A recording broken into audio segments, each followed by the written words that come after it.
Happy New Year, fellas. Happy New Year. Happy birthday, too. Thank you. Today is my birthday. Yeah. Happy birthday. Feels the same as yesterday, but older. No joint pain yet? No, I've had a bit of that for sure. That doesn't come at this age. That comes much earlier. So you have some stuff to look forward to. I'm already getting it. But yeah, it's good to finally be back with you guys. We took a small break for the holidays, and here we are in 2022 and ready to kick things off again. Yep. First, wrist check. We'll start off with that. I'll kick it off this time. I'm rocking a new watch, a watch I said I was going to get on a previous episode. The Christmas gods blessed me, and I got the the 53 diver skin Zodiac Super Seawolf with the cream dial, stainless steel bezel. It's got gold indices and then some flag hour markers. This thing's a lot of fun. I've been rocking this for the last couple of weeks, and I knew I loved it when I saw it immediately. Of just becoming familiar with the history of Zodiac, quickly became a fan. The history grabbed me, the vintage aesthetic. They haven't really changed design-wise since their inception. They have their own design language. They're still Swiss-made, and in terms of value, what you get for the price point is pretty incredible. So I've been having a lot of fun with this. I can't wait for the summertime. I'm going to throw it on a NATO strap, get to the beach a couple of times, and purpose this thing. It looks good. It's very much your style. Yeah, I love this thing, man. For sure. What are you rocking with today? What you got? The Oris. Haven't taken it off since I got it. Tried and true. Strap is starting to change a lot. Yeah, it's starting super to change dark fast, now. too. Yeah, it looks. It's almost as dark as VJ's, and he's had worn his for 9 months. He posted today on his story that someone swapped out the strap for a green tropical strap, the rubber. Yeah, I seen that. It looks crazy. Yeah? Like, I'm a little tempted to Really? bite that. Yeah. It does look I kind of okay. want to do it. It looks super baseball glovey now. I know. It It's looks nice. like a ball in the glove. That's crazy how it So- patinaed so quickly. Mm-hmm. And it's only really one side. The other side is not as dark. I guess it doesn't rub up on my sleeve as much. Or obviously when you touch it, Yeah. put the strap on this way. So I'm touching that side more, but it's good. That's dope. man. I think I'm definitely going to swap the strap for summer, though, just to see how it goes. Yeah, for sure. Nice. What are you rocking with today, Rashawn? So I had to take it back. This for me is very special. This is the DW 6300. 6900 LS G-Shock. This is my favorite watch. Actually, was a gift from Ben. Man. Yeah? What you got for my birthday? We doing a watch unveiling today? I don't know. You might be talking too soon, Perri. Yeah, maybe. But this piece is very, very special to me. It was a gift from Ben. It also speaks to my childhood. I think everybody has owned a G-Shock, especially this silhouette. I was just about to say, too, I feel like that's kind of like everybody's first G-Shock. Everybody's first G-Shock. Yeah, it's a good one. I love it when you wear that watch, the like translucent blue with the green is fire. Yeah. Yeah. So the funny thing about this piece, at the time when the Casio was like on fire and it was hot, I wanted the jellyfish Casio. Sure. And Ben was able to get it before me. Okay. And I got it a day before they released. He got it a day before it released. I called the G-Shock store and I was like, yo, I need this. Do you have it? And he was like, oh, they're not really out yet. And I was like, I see them online everywhere. Like, people have them. Yeah. And he was like, well, if you can come to the store in the next hour, I'll sell you one. Nice. Yeah. And I was like, I'll be there in 10 minutes. And the funny thing was he was like, well, do you have two? Because then Ben called me and was like, yo, you got to get this watch. Yeah. So Ben got his, and then I was on my way to the city, and I got there, and the dude was like, oh, man, you're too late. I'm like, ah. So then the next piece was, the 6900, and I was like, man, this speaks to my childhood so much. And it has the translucent. I love the dial and like how it has like that pop of line. And this thing just does everything you need it to do. It's fire, man. I remember Yeah. I had one of those years ago when Bape did a lot of G-Shock pieces. Yeah. They had one that I had. And I think recently there was John Mayer released one of those with Hodinkee. Yeah. That's actually kind of fire. It's like super normcore. But it's like it's referencing like some like 80s digital keyboard. But the colorway is dope. I think the thing sold out in like 5 minutes. Yeah. I appreciate that. Yeah. This is hot. Yeah, That's good, man. When I was in high school, I had the same one, but it wasn't that color. It was a shiny black with the lime Yeah, green I had dial. mine was all black. Yeah, mine had the lime green dial. Yeah. I think That's I the still one I have wore. that watch somewhere. I gotta find it. You gotta pull it out for the next Yeah, year's I'm check. pretty sure I do. I think it's probably at my dad's place. Yeah, I think I have that still. I have to get that. Yeah. So the last time we spoke, I'm already shaking my head. Come on, rip the Band-Aid off. so yeah, we took a bit of a hiatus for the holidays, and everyone's been dealing with COVID, and that's a thing. So definitely glad to be back. But to sort of fill in that time, we did a couple of live streams on Instagram, which were actually really, really awesome for us. We got a lot of support from viewership in terms of people who were following us and the percentage of people that were interacting with us. It was a lot of fun. We shot 2 live episodes. So if you haven't seen that, visit us on Instagram at RichCheckPod and check those out. But the last time we spoke was on New Year's Eve on the live show, and we had this whole annual recap.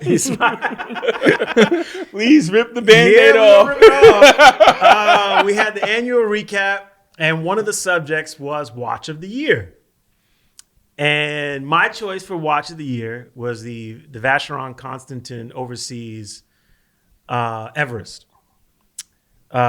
Which to me was one of the most beautifully designed tool watches of last year from a luxury watch company.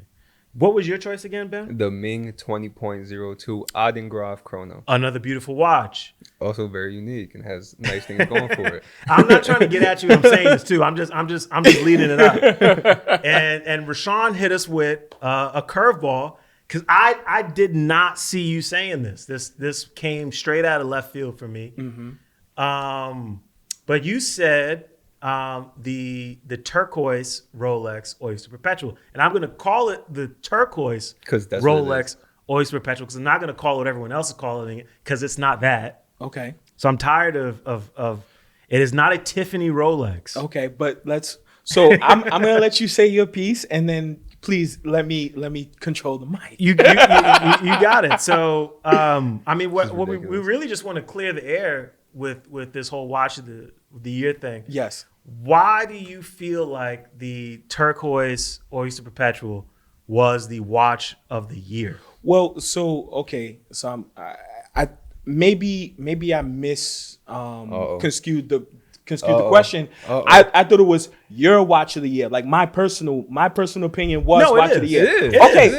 It's your point of view on what you feel was the watch most of the year, influential or there best designed watch of the year. There you go. So you said it already. Influence. Sure.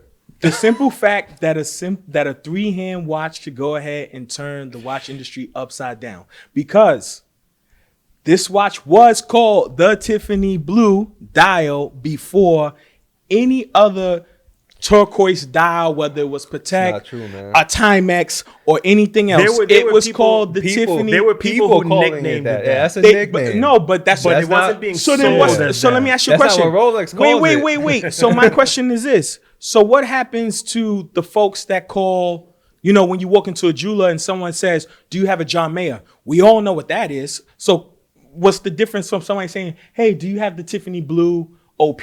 There's no difference, but it's wrong. No, there's You can't- a difference. There's a difference. How is there a difference? The difference is in terms of when they're saying like, "Do you have the John Mayer?"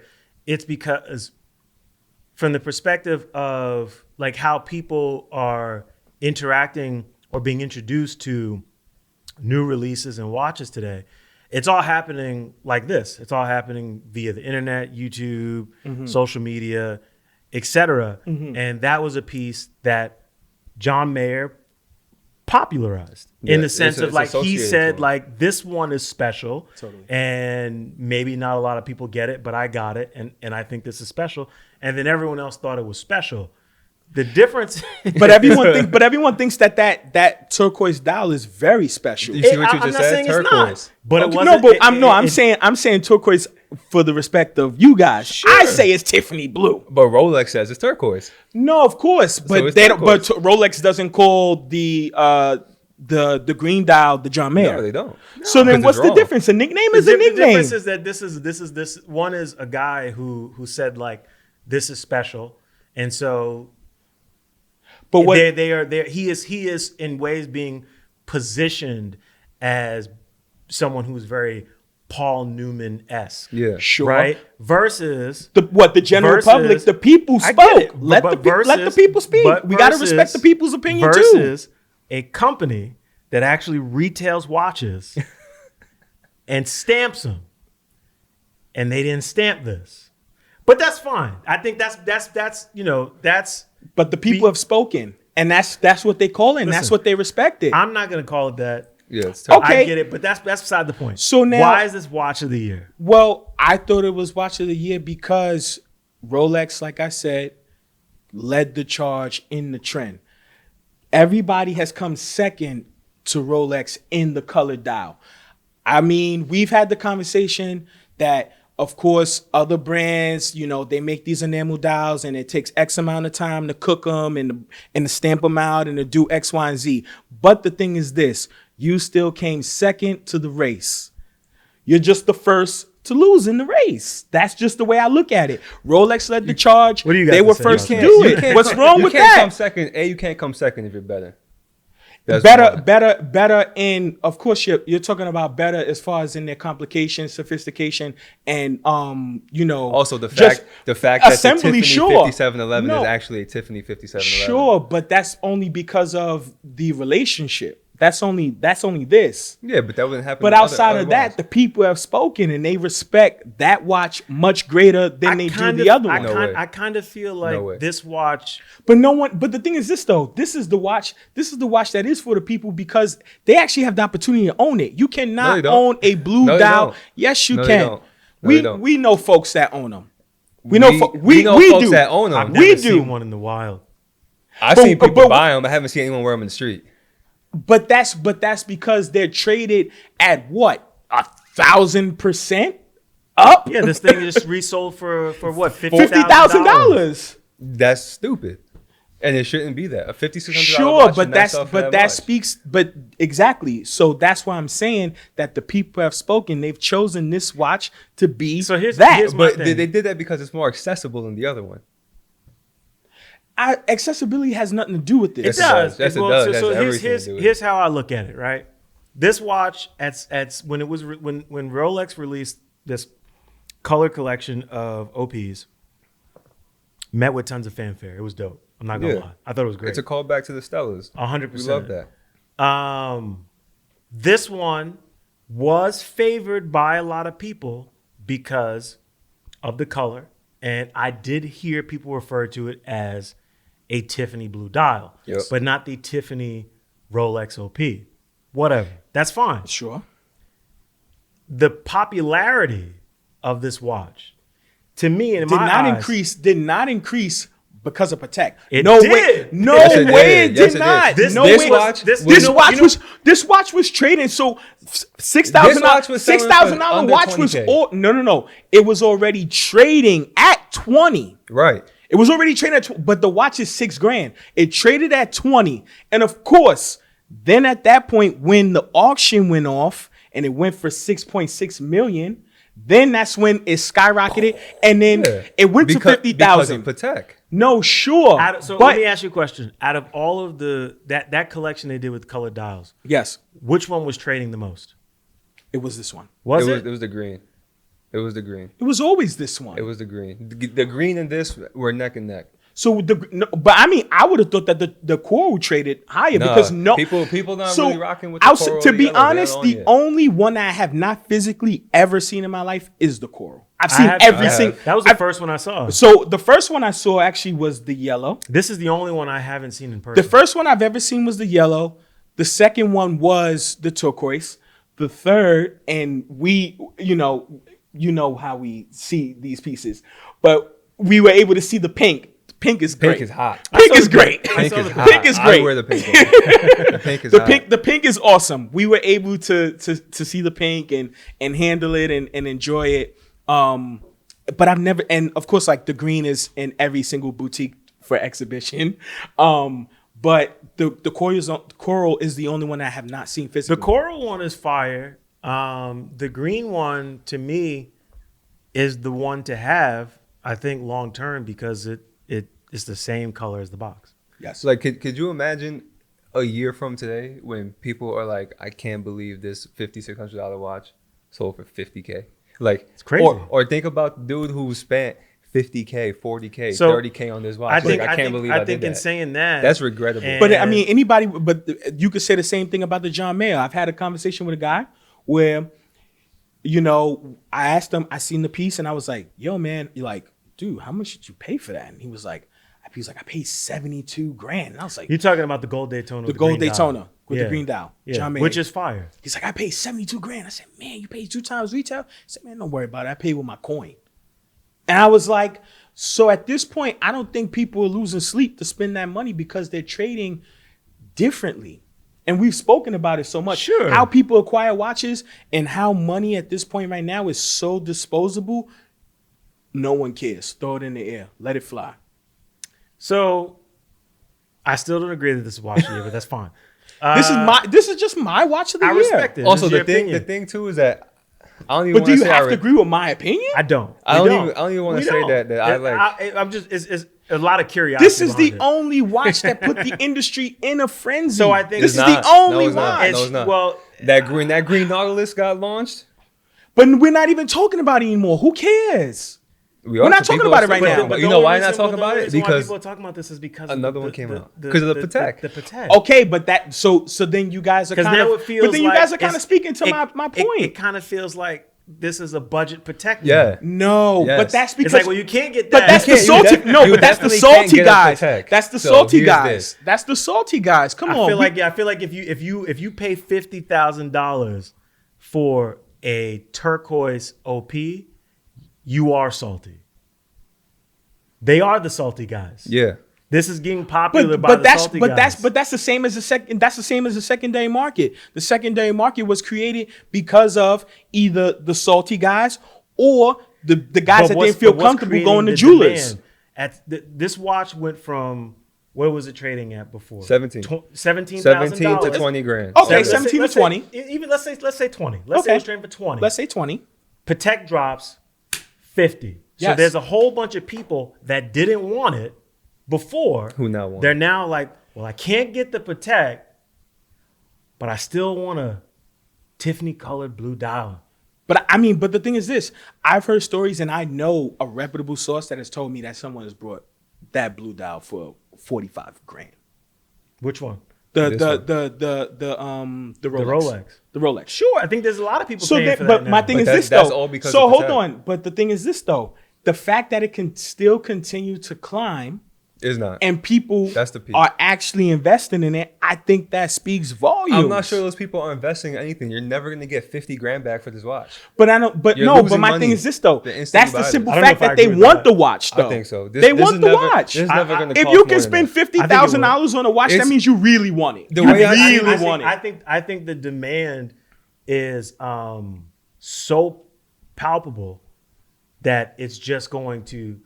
I would not be surprised if in another 12 months this watch sells for 6 figures. I don't think so. Yeah, I think it'll be 100. I can see it go to 100. I'm going to tell you why. But the only reason why I see it is because I see the demand getting that crazy. I don't see it slowing down in 2022. that's gonna stabilize. I'm gonna tell you why. This watch has only been out for barely a year. Yeah, It released I know. for barely a year. It's Yeah. considered the hottest thing on the block right now for Rolex. Sure. That's why it is what it is. In 12 to 24 months, when there's more of them out there, more people have them on their wrist, those prices in the gray market are gonna come down. Let's see if let's see. It's always gonna sell for over retail. That's not a question. But it's not gonna be 30, 40, 50K anymore. It's gonna go back to 15, 20. I think. Remember though, that if as long as the demand exceeds what is actually being produced, is going to trade very high. Especially I mean, if 1720 was already very high. If this times the price. I agree But if- with you if on this- that. I'm saying this. Even if I'm not going to be surprised if it goes for six figures, but even if it doesn't, it's going to sell for more than $50,000. The only way this watch goes for six figures is if next September Rolex says no more colored OPs. That's the only way. Yeah, no more, that's a possibility. no more colored dial like this one, because remember, this one is enamel. The other ones that they've done, No, it's the same. They're all the same. no, but the other ones have like the kind of like that radiant sunburst kind of like the effect. colored ones all have the same effect. The only one This that's these different one this one is the matted silver. though. They're all Yeah. like that. Only one that's different is the silver one. So The silver one so is a sunburst. These are in all terms just of the same finish. in terms of the popularity now that exists between the Patek, this, do we feel like there seems to be like a trend? Because even now, Doxa released with the 600T, right? They have a turquoise dial. Yes. It seems like turquoise dials are going to be the color for 2022. Yeah. Do we feel like that's a thing? I believe that is a thing, and Rolex is leading that charge, and that's why I call them Watch of the Year. Let me just drop the mic. Let me drop the mic. So let me drop the I mic. think Do my easy shrug. there you go. All right, easy. You gonna growl for us? Belize Balenciaga Gap. So speaking of that, there was a new release this week. Blue dial watches, not quite turquoise. Very close. Come on, man. This isn't Grand Seiko DNA. Stop playing. Close enough. Close enough. But the Grand Seiko Soko Frost, they released two watches, one spring drive, one high beat. The Soko Frost, so this is part of their Seiki, am I pronouncing it right? 'Cause I know Yeah. you know this, the Seiki 24 sort of philosophy that they have behind this collection. Maybe not so much a philosophy, but they break down their seasons into 24 segments, as opposed to like how we do Four here big at the ones. 4. Yeah, there's six right? micro seasons and Exactly. 4 big ones. So the Soko Frost is a period during the fall when you first start to see the frost. It's like that first like little hints of like ice or snow appearing on leaves and the ground. It's fitting that this released soon because you got our first day of snow. Yeah. True. Yeah. Yeah. I love that Grand Seiko does this. There's so much intention and thought behind their design language. This watch is really, really pretty. So like I said, one's a high beat, one's a spring drive. This is also exclusive to American markets. Yep. Yes. But here this thing is crazy. The high beat's the one to have. The high beat definitely is the one. Sakura Zuri dial. They did one in 2018 that was a similar dial and case, and it sold out immediately. U.S. exclusive, 100 pieces. Yeah. So they brought it back a little bit. I mean, I'm It's not the mad at a exact spring same, drive but either. Like, I've always wanted a spring drive watch. I definitely think if I had to choose, I'd go with the high beat. Yeah, But the dial's just so much nicer. because it's cleaner. There's Very nothing clean, disrupting it. You don't have the The power spring. reserve and the key Exactly. Yeah. But this thing is dope. Reasonably priced, I think. Is this limited? Is this a limited run? It's not. That's the thing. So it's not limited production. Like they're never, as far as we know, not going to Just stop making exclusive them. to this Just market. Exclusive to the U.S., but also like there's not going to be a lot of them to go around at first. Yeah. Production always has to catch up, especially when they're doing new dials. But still, I mean, in terms of price and what you get from Grand Seiko, design wise, but also technologically, and qualitative, the price is great. $6,000 for the spring drive, just under $7,000 for the high beat. These things are gorgeous. Yeah, the high beat's the one. The high beat is the one. Exactly to your point, P. But It's super do clean. you feel like going back to like the whole conversation with like your watch of the year? Do you really feel like Do you think feel that like influenced is this? influencing like Grand Seiko? Well, see, the thing is this, and we've spoken about this. To Ben's point, it is in Grand Seiko's DNA, but I do think that it is perfect timing. It's perfect timing. We can't say because we're not in these offices, we're not, kind of like having these conversations and pretty much like making the decisions. But at the same time, I think when you come second, there's nothing else to do but say you guys you're following the trend. There's nothing else to it. Like, that's just a fact. We do know that Grand Seiko appreciates nature, and of course, like, winter seems to be like their most popular season, or at least like the turning over of the seasons. So those kind of dials always do well. I feel like anytime they do a blue dial, if they do a blue dial, it does very well. They yes. do blue dials very the well. Omi Batari, Mm-hmm. the blue snowflake, all of those pieces do really, really well. Mm-hmm. So this makes sense, but at the same time, it's like, you're still second. You wanna know? You're something second. Funny? You wanna know something funny? You're still in second. You're still in second place. You wanna know something? I want to know. Go ahead. Y'all know I love Grand Seiko, and Yeah. I know a couple people that work there, right? Yes. I knew about this watch before the OPs came out. Boom. Sure. Influence? But but that's totally fine. That's Sure. totally fine. But at the end of the day, you still came second. Still came second They in the race. did the same watch 4 years ago. Just because second? I'm more athletic than you, just because I can run fast and I can jump higher, doesn't mean that I'm gonna beat you in a race. Yeah, think about it that way. And you know how philosophical I get. We can we can go yin yang, wax on, wax off, Mr. Miyagi. We can do it. Whatever you want to do, however I need to convey the message is what I will do. Wow. This is a Karate Kid reference for everything. Listen, man. You been watching Cobra Kai on Netflix? I need a Netflix series. We need a hidden camera like Netflix. We need to like recreate The Office. I think it's gonna be. Listen. I am not one to hate on a blue dial. I don't hate the turquoise OP. I think I'm starting to. I mean, I feel like I should, just because anytime, but that's just me. I'm like, anytime everyone calls me the contrarian. So when people gravitate towards something, I kind of I back up a little bit. So, but I mean, there's nothing wrong with it. I just don't think it holds the weight that everyone else thinks I think it does. it's the worst of the color dials. I personally, I think the green and the yellow are like Yellow the is best. by far my favorite. Yellow's number one. Coral second for me. I think the Pink green third, one is the green one is to fourth. have long term. I think if you like Rolex, you want the green one. If you collect Rolex, you want the green one because it matches the box. It's like, I mean, it doesn't get any realer than that, but Yeah. whatever, that's fine. There was another release this week. That I know you're really excited about. It's a good one. I mean, when I saw this release, I was like, I think I sent it to the chat immediately. I was like, fire. This is dope. Yeah. And so fast. Omega, who seems like they're really in their bag lately, like just putting out a lot of heat. Yeah.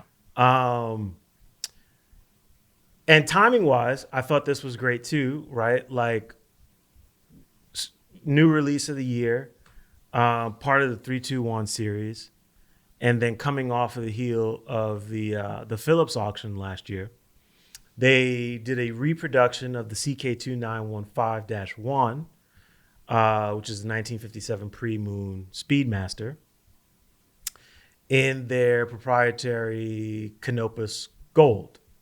And I did some research. It's pronounced Canopus, which is interesting. I'm not really sure where that comes from, but the whole thing is that it's the proprietary mix of 18K white gold with platinum, rhodium, and palladium. Yes. This is released to acknowledge their 65th anniversary of the Speedmaster, which I think is awesome. Not limited edition, which I thought it was initially. There's a contradiction there though. Not limited and boutique exclusive. It is a boutique exclusive. Boutique exclusive. So it is limited, but I guess the communication there is that like not limited in production. Yes. You'll be able to get one, but you only be able to get it from us, which goes back to what we were talking about either last episode or a couple episodes back, and the trend of like more boutique exclusive watches. Yeah. You're vetting your client. And what that means for the industry. And you know what's interesting? As much as I love Omega, and you guys know I'm a big fan, I don't really walk into their shops. Yes. And I can't say, you know, anything. I'm not saying anything negative about it. I've never had a negative experience in an Omega shop, but there's nothing that really draws me in because their stuff is widely available at ADs. Everywhere. Yeah. Right. So it's like you have these relationships at these other shops. You don't really have a reason ever to go into an Omega shop. Yeah. And this could be the reason for many Omega fans and enthusiasts now. Mm-hmm. What I personally love about this watch, aside from everything about like their alloy mix and the actual reference, is the black onyx dial. I think is absolutely fire. The dial's fire, and then tachymeter's enamel. Yeah. The tachymeter is enamel. Yeah. I mean, they put everything into this piece. I definitely agree.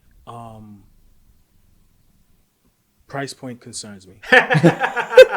So we were talking about this. So the price point concerns you. Yes. I get it. How much is this thing? Perfect. $81,000. $81,000. It's kind of funny they had to throw the extra $1,000 on it. Yes. $80K wasn't enough. So, I mean, if I could just get a little small segment in this part. Sure, do your thing. Because you are very passionate about Speedmasters, and you guys are like very, very passionate about them. I love this watch. I think it's amazing. I think it's beautiful. Price point concerns me, and I'll tell you why. Yes, the craftsmanship is there, the materials are there, the history is there, the story is there, everything is there aesthetically and just historically. But I feel like this is a reach because you could have crafted this piece and it could have still been a whole lot less, and I'll tell you why. Because their movement is in-house. Now the gold is proprietary to them, which is something that's new, which also means that they cut costs as well. And of course, like it cuts costs, and then it also merits for them to kind of give that markup. We know that the components that's made up of this watch also is precious metal, and it just has that beautiful aesthetic. Don't get me wrong, Omega, if that's what you guys want to do your thing, flex your muscle. I love the fact that, you know, you guys went for the gusto on you decided to put this watch at $81,000, but I feel like, who's the guy that's spending 81 grand? Sure, there are guys out there that have multiple Speedmasters, and we know, like, for example, the Snoopy is a piece that is like application. You cannot buy it no matter how much money Highly you have. coveted. Yep. Highly coveted. Sure. So you can't buy that watch just because, you know, you have a pulse or because your money is green. This watch, it almost feels like, because it's boutique only but not limited, so you wouldn't give up the Snoopy, but you'll give up this watch for 81 grand. For me, feels like it's a reach. Well, I'll tell you what. I understand the concern. Yes. And I respect it. But I feel like this is a very smart move on behalf of Omega for a couple of reasons. 100%. One, they're taking their most iconic watch, one of the most coveted pieces for any watch collector, right? Anyone who is excited about collecting watches and building a collection feels and knows that, like, you got to have a Speedmaster in your collection. Yes. Not a lot of guys are going to have access to this reference, right? Or a pre-move, especially after the last auction where we saw the tropical dial sold for what, $3.4 million at auction. Yes. Right? Which was crazy enough. Yes. So if I'm Omega and I'm looking at, I'm like, this is our most iconic piece. This is the piece that everyone, when people think of our brand, they think of this. Mm-hmm. The history is there. What's missing? Luxury. Yes. And we make this ultimate tool watch that everyone respects and loves, arguably the most iconic watch in watchmaking. Mm-hmm. One of the most recognizable. Mm-hmm. And it doesn't compete in the luxury market with people who haven't been making watches as long as us, mm-hmm. people who've been making watches just as long as us, mm-hmm. and people who aren't more recognizable than us. And this piece launches them into that conversation, which I think is fitting, and they deserve it, and all of the merit is there. I'm mad that it's $80,000 because I'm not gonna get one. That's the only reason I'm mad. But I'm not mad that they put this much effort into the concept, the design, the execution, and are offering at this price. Go ahead, do your thing. I love it. If anyone deserves to be part of that conversation, you guys do. And this line of watches that you've made deserves to be in that conversation. I believe the Omega Speedmaster is one of the most perfect tool watches ever designed in almost every iteration. Absolutely. And how timely is this, right? To me, this is a direct response to Philips. And not to say that this wasn't something that they were working on, definitely. Totally. But like, okay, Philips happens. And again, I'm just speculating, mm-hmm. but let's say, we work for Omega, Philips happens. I'm going back to the drawing. I'm like, how do we elevate this? Yes. And that's what this is. This is an elevation of a tool watch that they've been selling for 65 years. Yes. Incredible.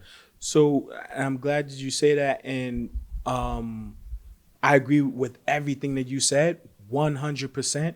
And I think especially when we talk about watches, especially on the show, everything is opinionated, and it comes from an enthusiast standpoint, and it comes from the heart, and it comes from, our passion for watches. Mm-hmm. And one thing that you said that kind of drew back to, my idea of how the future of watchmaking is going, or at least like watch collecting, watch selling, and etc., is the secondary market is determining price points amongst these jewelers, and so are the auctions.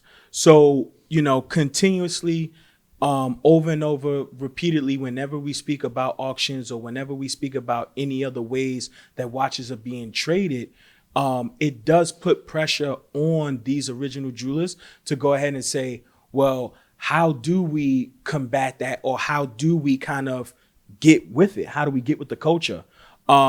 That's why I think that this watch at $81,000 is a reach, because you don't have anything in between. It's like you have a Speedmaster at $7,100, and then you have one at $81,000. I think that's incredible. But they do have stuff in between. But no, I think that's incredible, because it's not a moon watch. Yes, the only one, the 321, a tribute to Apollo 11. Yellow gold with a red bezel. That's like $40K. Yes, but it's not. No, but what I'm trying to say is this one maintains its original look as a moon watch. Yeah, as far as like, there's a white gold Speedmaster. But think for like about 40K. it. But think about it, right? Think about like. But those watches are retired though. No, they're not. You just can't get them because they're sold out. Like this will be. Here's the thing, though. But then that means they're retired. You can't get them. Retired. But then how do you get them? You gotta wait, just like you wait for Rolex and everything else. Sure, there's a demand. The thing is like it's like wait, but then here's the difference. Here's the difference. But you can't have it. Here's the difference. This watch is for a particular client of theirs anyway. Yes. Right. Most of the guys that want a Speedmaster just want a Speedmaster. Yeah. Yes. Right. So to me, and we know this, especially about Omega. There are Omega enthusiasts that just love Omega because of the quality of watches that they produce, and they produce some of the most beautiful watches in the world. Yes. Hands down. Hands down. And then you have that guy who is a serious watch collector, but is enamored and captivated and obsessed with Omega Speedmasters. You've got guys out there that just collect Speedmasters. That's true. And they have everything. Every reference, yeah. They have every reference or every reference that they want. Yes. And they've got the capital to spend more on watches. But they just keep buying Speedmasters. Right? This is something for those guys. This is something for the guy that is like, has a lot of money to spend on watches, doesn't buy everything. He's not buying Pateks really, not really buying a whole lot of Rolexes, right? If he has Rolexes, he has the one that he wants. Sure. But he's like, I love Omegas, a very particular guy. And now you've given him another reason to come back into your shop. And you've given him something that a lot of people don't have access to because of the price point, which is a special experience and offering for him, because he hasn't had anything special for him in quite some time. Not here. And this is something that is sort of like, to me, at $81K, and it's going to sound crazy, it's kind of like a thank you. Thank you for doing business with us all these years and buying the same watch over and over again. Here's something special for you that a lot of people really wouldn't want,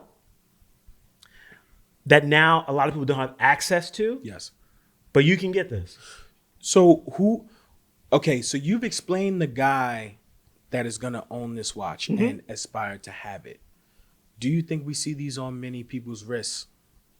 No. But you don't see. You see it on the right person. But you'll see it on the right person. But you don't see a lot of those guys. A lot of those guys, probably already shop at Omega. Yes. Right? They're exclusive Omega clients. Yes. Most of them. Yes. If they're buying reference after reference after reference. B, if they're also buying reference after reference after reference, and they're not Omega guys in terms of like me going to the store, they're Omega guys that hang out with other Omega guys that are buying from each other, buying and selling to each other. Okay. Right? They exist in like kind of like a bubble. Yes. And it's like, yo, we don't really talk about anything else. This is what we do. Oh, you got the turquoise Rolex? Cool. Go hang out over there. That's those guys. That's what's gonna happen. But it is. But that is that crowd. Sure. That crowd's like, I'm not impressed. They're more impressed by like some weird, obscure vintage watch that probably costs nothing. Right? Because it's just like obscure, weird, got a story to it. Yes. Because again, this is all about history. This is all about the narrative. This is more than the luxury offering. The luxury offering is what makes it really, really special, because it's like now you're finally giving something back to me that feels special that I'm not going to see on everyone's wrist, which I think is an important thing to do if you're a luxury watch company. Totally. And this hasn't been done like this from Omega, as far as I know, not with this line, unless you get more sort of, grandiose than this, right? So here's a white gold watch mixed with platinum, palladium, rhodium. Yes. But it is also very tasteful. It doesn't completely, it's not disruptive in terms of the aesthetic. Yes. But it's got a lot of luxury, like a black onyx dial. This dial is all fire. about details. Yeah. It's all about the details, which is what Omega customers are all about. It's like, don't give me the bells and the whistles. Show me what's under the hood. Yes. Kind of thing, right? Which is especially why it's like, yeah, again, play on like, we're going to give you a 3-2-1 movement for this piece. Yeah. Right? We're going to give you an amazing looking case back. We're going to trick out the bezel, which is something that you prior to us doing this probably didn't even care about. Yeah. We're going to trick out the dial. Yeah. We're going to mix alloys and make it precious metal, which again is something that you don't care. They could have easily done this watch in gold. Boom. Yeah. 24K. I agree. But again, that's why I look at it differently, because it's like you're alienating that client if you do that. Right? Keep the aesthetic. I want this to be as close to the actual reference as possible, but then you made it luxury. Yes. I agree. Hole in one. I agree. I'm not going to lie. At this point, if I had 81 grand You buy it. I know you would. Did I just sell you? I'd buy it. You sold me. Wow. Oh my God. I can't believe I sold this. my first watch on the show. Yo, I 81,000 can't Omega hired me. believe that. No, I'm dead serious. Like, I'm not Yeah. even joking. But I'm a fan. I mean, I am a fan first. I knew what this was the minute I saw it. I saw everyone hating on it on social media, and I was like, nope, you're not. Because when I sent it a text, I was like, I don't care what anyone says. This watch is great. Yeah. No. Listen, my thing is this. Like I said earlier, rightfully so. Do it because, like you said, they don't have a luxury piece, and they need to be stamped as a luxury watch company. Well, they have luxury pieces. Yes. I mean, sorry. You just In terms of what appeals to like the mass public, yes, they really don't. They really don't. You know what I'm saying? They don't have anything that like a lot of people get super excited about. They know the lowest hanging fruit is the Speedmaster. Yes. Everyone loves it. Yes. And you've got loyalists. Yes. That are just buying references at the reference. People who are getting into it, buying vintage things. Yeah. And this is just like, even if you can't afford this, it's just wow. It's like I would visit an Omega boutique just to see it. I listen. Just to see it. I agree with you. I'm not gonna buy it. I can't spend $81,000 on a watch. If I could, I'd have it. Yes. But I'm definitely stopping by to check this out. Oh yeah. 100%. Which gives them also an opportunity from a business perspective to get customers. Sell you something else. Because if I walk into an Omega shop, I'm wearing my Speedmaster. Yes. Hands down. Yes. Right? Yes. Which is going to start a conversation. They're going to get a new client. Smart move. Yes.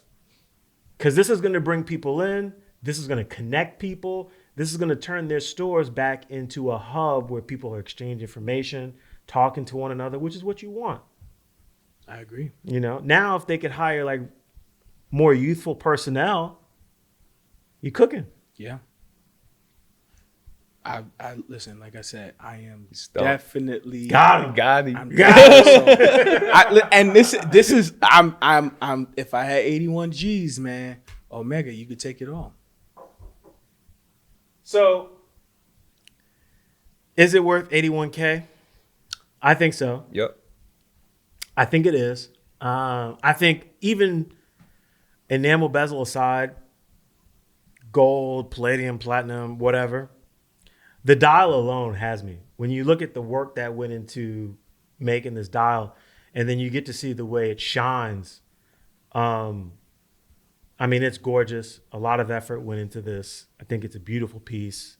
It's also a nice capstone to the 1957 reference. Like, if I'm Omega, this is the last one. I'm not doing another one. Not in this reference. This is it. Mm. You know what I'm saying? Like, capstone it. Like, OG sold for $3.4 million. We got this one for $81,000. That's all you're getting. We're doing something else. Yeah, I hope so. But I mean, I think so. They seem pretty calculated, and they make really good moves. Like, I like the way Omega moves.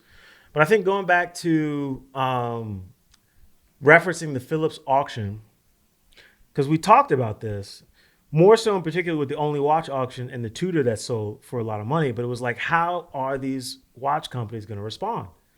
And I think we're starting to see what we suspected all along. Yes. Because I'm gonna even though this thing is tricked out, the margins are good. Yeah. Let's be honest. Margins are good on this. Oh yeah, It's good. Margins are great. It's good on But this. so that's why I said that's why I said that it might be a reach. This watch still probably took $50K to make. Yeah. Probably less. I don't know. I would be surprised if it's less than that. I think it's probably less. But close. I think 30 to 40 range. You think less than that? No, I don't think less. He No. That face you just made. I mean, I don't know because everything is in house. He's right. Is in house. Honestly, probably 20. Let's go 20. Let's say 20. The Onyx Probably ain't 20. Sure. The Onyx ain't in house. The Onyx isn't in house. What is in house is the metal. The Onyx is and in the house, movement. but they're using CNC machines, and they're using like some of the best. And the CNC machining process, though it is incredibly impressive, is super automated these days, and it doesn't cost a lot to do that. And onyx is not. It's pretty, but I'm willing to bet that the dial is probably the most inexpensive part of the watch. Yes.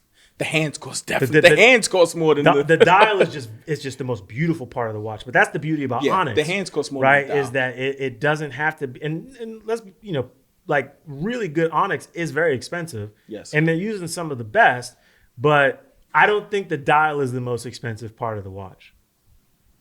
The dial just happens to be the most attractive. Yes. And I think then they probably, I suspect, again, I don't know, but if I'm saying, oh, black onyx dial, they sold the watch auction 3.4 million, I'm thinking like we got to give them more. Yeah.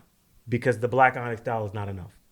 So then you move on to, what they're doing with the precious metals and then the bezel. Like to me, all of that probably comes after, because you have to give people a reason why you're giving them this elevated price point, because this is all part of the plan. We want to elevate this piece. Yeah. We want this piece to get all the claim and respect that it deserves. So, okay. So go ahead, you go. So what I'm going to ask. Sure. I mean, I don't want to dig up old graves, but I am going to ask. So this OP again. I'll be so mad. Ben is going to choke me. Listen, no. So I'm not going to bring up the OP, but what I'm going to say is this. So to your point, if they know that the piece sold at the auction for X amount of dollars, they feel that they can merit this watch at X amount of dollars, right? Mm-hmm. So that means that there was some kind of pause in between to where they go ahead and say, we have to respond. Sure. Something is done, and then you go ahead and you respond. So if something is placed, like if the trend is set, you go, oh, shoot, we're going to miss out if we don't hit on this. Yeah, you have to. But it's not even like missing out. It's like this is not. No, but I'm saying I'm kind of like going. I'm kind of leaning a little bit off the subject of Omega, but I'm saying more or less in the simple fact that we have had conversations where we say like, oh, this has been in the works or this has been in preparation. It's the same as, let's say, a rap battle. Somebody dissed you on the track, you gotta come up with something off the top right away. I get what you're saying, but I think with Omega, it's a little different. Okay. I think Omega, just looking at the history and everything they've done, what I love about Omega is that they run their own race, they think long term. Yes. That's how it seems to me. Yes. And so they know this isn't done for a cash grab. They don't need a cash grab. Of course. Right? They're not making their bread and butter on this $81,000 watch. Of course. This $81,000 watch is bringing them back into a conversation that they want to be part of, that they feel like they're not getting their just due.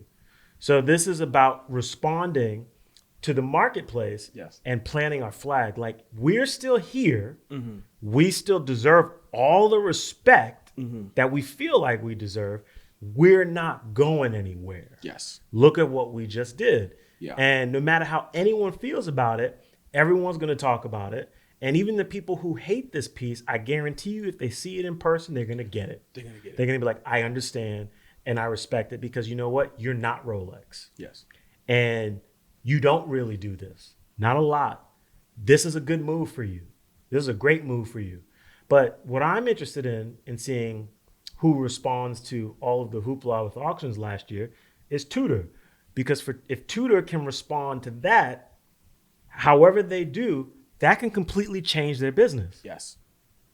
Because they're still not getting the respect and the claim that they deserve. And they don't have that piece, right? They don't have a Speedmaster, right? All of the Tudors that people love reference Rolex pieces of the past. Yes. They all do. Yeah. Even the Black Bay 58. The it BB-58, references an older Tudor that references a Rolex Submariner. Sure. So, they sold this GMT for $700,000. Yeah. Cool. What's next? I love Black Bay 58s. Mm-hmm. I think it's probably one of the coolest dive watches on the market right now. Yeah. Right? Just because of all the different things that they're doing and the risk taking that they're doing. Mm-hmm. Right? But they haven't planted their flag yet to me. And it's like, how do you respond to selling a watch for $700,000? You got to respond. Yes. What's the piece you're going to do? Is it going to be another Black Bay 58? It shouldn't be. Yeah. I'm waiting. But who knows if they'll just like go ahead and go to the drawing board and just like create a whole new watch, because also too, you have to remember that they are independent, but they're underneath a strict father. Sure, I get it. So like with that being said, is like, but they've got an incredible opportunity. Yes. They have an incredible already been opportunity, a deviating bigger from that. one than anyone has had last year. Absolutely. Right? They tried it with the BB58 solid gold, because that's the first gold Tudor watch. The next one that comes out, maybe it just like blows the market. It blows everything the out of the ceramic water. one, they did it too, because they did the all ceramic watch, and then on top of that, the movement's Meta certified. Yeah. It's that they're moving innovatively, but I think that it also depends on what, Big Brother or, I think we'll see them does. respond. I think, again, just speculation, but if the year that they had, Big Brother's taking them more seriously. Yes. If they're not, they should. They should. And they need to think about where this place is going long term, especially with what you have going on next door, right? If Rolex is doing what they're doing, and it's like, okay, we've got this other brand cooking and moving and shaking, and they can fill the void that we created and left, we should fill it.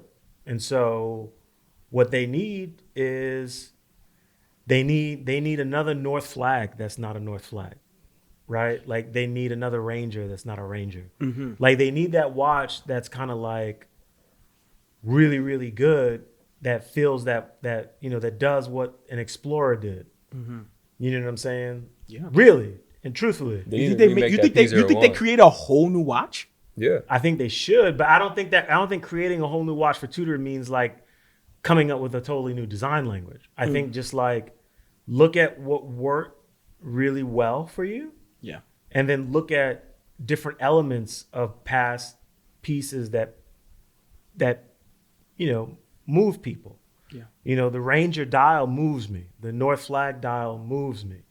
Like I think those are really great watches. The Ranger is very Explorer. The North Flag is very Explorer in a totally different way. What happens if like the design language between both those watches come together and create something new? Like that's how I think. And I'm like, okay, boom, like let's do something along that vein, right? Let's do something for the Explorer and everybody. Let's do something and give ourselves an excuse to create a story and build a narrative that's not centered around a celebrity. Well, they already did that with the FXD. That thing's They all did. run. They did an amazing They job. started with the FXD. That was brilliant. To be honest, I kind of started with the ceramic Black Bay. So This- the all Oh, ceramic, Yeah. The Metas movement, it's all Sure. PVD. Yeah. Like that's cool and amazing. But still, it's the same. I think that was a great pivot for the Black Bay 58. But like, still not like, Yeah. And so I'm looking for like something to like Blow it out your the water. Yeah. You guys just sold a fucking. Excuse me. Yes, please. You guys just sold a watch for $700,000 at auction. Like, come on. Yes. A watch that Maybe they do. that should retail for like $4,000. Maybe you go ahead and you do a slimmer profile on the GMT. I've been saying But that. that's I think too if they do, if they no, but Yeah. if they do a But that's GMT too 58, easy. if they do a GMT That's not 58, blowing any. No, No, it won't blow. No, Fire. Yeah. It's gonna, it'll I be don't think people popular. will be It'll more sell. inclined to buy it though. It'll sell. It'll sell. I'm not saying it's not going to sell. I'm just saying no one's going to be like, oh, I But need it's to go not. get this. It's not. It's that isn't a good response to what happened. Oh, of course. at the auction. Yes. That's just a money. That's a money grab. Yeah. That's a money grab. And they I should agree. still do it. It doesn't mean don't do it. Yeah. Go for the bag. Yeah. But go for the gold. Yeah. No, I Get agree the with you. trophy. I agree with you. Me and you are on Bring the the same page. rose back. Yeah. Put a real shield in the watch. I agree with you. Like you got so many. You got the smiley face. They have so many of these great these great elements. The snowflake hands. Like yeah. so many dials of the past that are incredible. It's like, yo, let's really make something special. Yeah. They're figuring it out, man. They dropped Lady Gaga. Respect. So what she know about cameras? that wraps us for this episode. No disrespect to Lady Gaga. We love you. We just don't believe you know a whole lot about watches or cameras. But we'd love to have you on the show. Yes, we would. Yes, we would. At least to defend yourself. This has been fun. It's great to be back for the new year. Yes. I encourage everyone watching to check out our holiday Instagram live episodes. Again, you can find us on Instagram at WristCheckPod. We're also on Facebook. We're on Spotify. Where else are we at? We're the website is getting launched. We're going to be everywhere. We're also on YouTube, which is the easiest way to see us. If you have any questions, we are all accessible via social media. Drop a DM, get at us. We respond, leave a comment, like, share, subscribe, all that good stuff. We appreciate you, and we'll see you next week. Yes. Peace.